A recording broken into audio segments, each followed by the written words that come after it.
बिस्मिल्लाहिर्रहमानिर्रहीम। अस्सलाम वालेकुम। आप देख रहे हैं होम फूड विद बेनिफिट्स और आज हम बना रहे हैं बलाई से देसी घी, जो कि बहुत ही आसानी से घर पे तैयार किया जा सकता है। ये है मेरे पास बलाई, जो कि हम डेली दूध लेते हैं और दूध के ऊपर से उतार ली है मैंने, और इस तरीके से इसको मैंने जमा किया हुआ था। इस तरीके से आप भी इसको जमा कर सकते हैं। बहुत ही खालस और मज़े का खुशबूदार देसी घी तैयार कर सकते हैं। तो आइए हम बनाना शुरू करते हैं। ये देखें, मेरे पास एक जग है। इसके अंदर ये जो बलाई हमने इकट्ठी की हुई थी, इसको हम इसके अंदर डालेंगे, जग के अंदर, और इसको हम ग्राइंड करेंगे इतना जब तक इसके ऊपर मक्खन ना आ जाए। ये मेरे पास है चिल्ड वाटर, ये हम इसके अंदर शामिल करेंगे। अगर तो हैं गर्मियाँ तो आपने ये वाटर इसके अंदर शामिल करना है, यख ठंडा। और अगर सर्दियाँ हैं तो आप नीम गर्म वाटर इसके अंदर शामिल करेंगे। इस तरीके से हम इसको ग्राइंड करेंगे। बार बार इसको आपने बंद करना है और चलाना है, यकदम से आपने नहीं इसको चलाना, इससे मशीन ख़राब होने का ख़तरा होता है। यकदम मुसलसल चलाते जाएं तो बार बार बंद कीजिए और फिर इसको चलाइए। ये देखिए, हमारे पास माशाल्लाह अल्हम्दुलिल्लाह मक्खन निकल के आ गया है, और देखें कितने ही प्यारा और मज़े का लग रहा है। और देखें किस कदर ये वाइट है।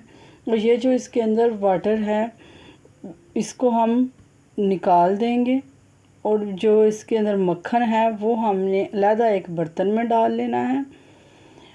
बलाई को हमने दही वगैरह या लस्सी हमने कुछ भी नहीं लगाया, डायरेक्ट बलाई से ही हम मक्खन तैयार कर रहे हैं। फ़ौरन अगर आपको चाहिए तो आप इस तरीके से आप मक्खन तैयार कर सकते हैं। जैसे सर्दियाँ हों, उसमें हमने साग बनाया हो तो फटाफट से मक्खन चाहिए, तो इस तरीके से आप बलाई लीजिए और जल्दी जल्दी मक्खन को तैयार कीजिए और खाइए और मज़े कीजिए और अपने घर वालों को मज़े करवाइए।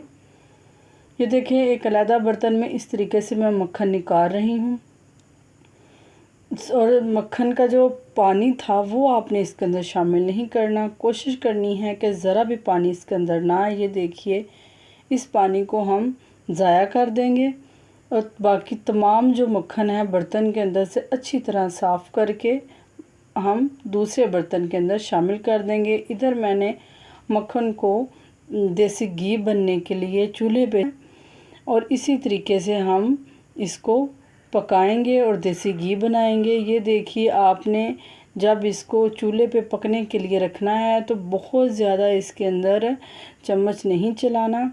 अगर आप बहुत ज़्यादा चम्मच चलाएंगे तो ये जो हमारा देसी घी पकने का टाइम है ज़्यादा हो जाएगा।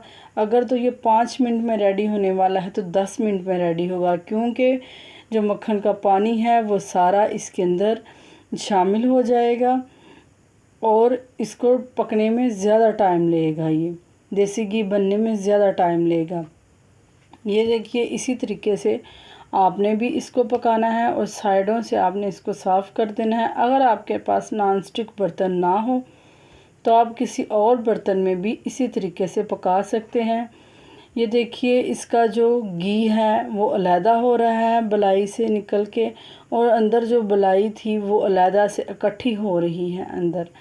ये इसी तरह ये हमारे पास तैयार हो जाएगा। ये देखें, जब इसके ऊपर इस तरीके से बबल बनना शुरू हो जाए, साइडों से ब्राउन हो जाए, तो इसका मतलब है कि देसी घी बिल्कुल रेडी हो चुका है।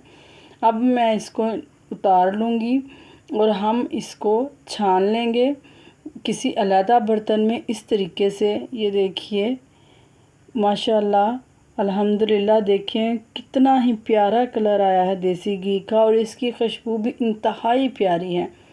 ये जो इसके ऊपर जाग आई है, जो ही ये हमारा देसी घी ठंडा हो जाएगा तो जाग बिल्कुल ख़त्म हो जाएगी, और ये जो हमारा देसी घी है शीशे की तरह साफ़ शफाफ नज़र आना शुरू हो जाएगा। तो इसका मतलब है कि देसी घी बिल्कुल परफेक्ट बना है।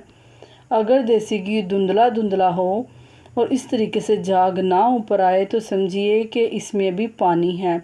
ये देखिए, इस तरीके से जो बलाई है ब्राउन हो जाएगी तो ये सबसे बड़ी निशानी है देसी घी की बिल्कुल परफेक्ट बनने की। इसे 1 साल तक भी आप रख सकते हैं तो इसमें से किसी किस्म की स्मेल नहीं आएगी।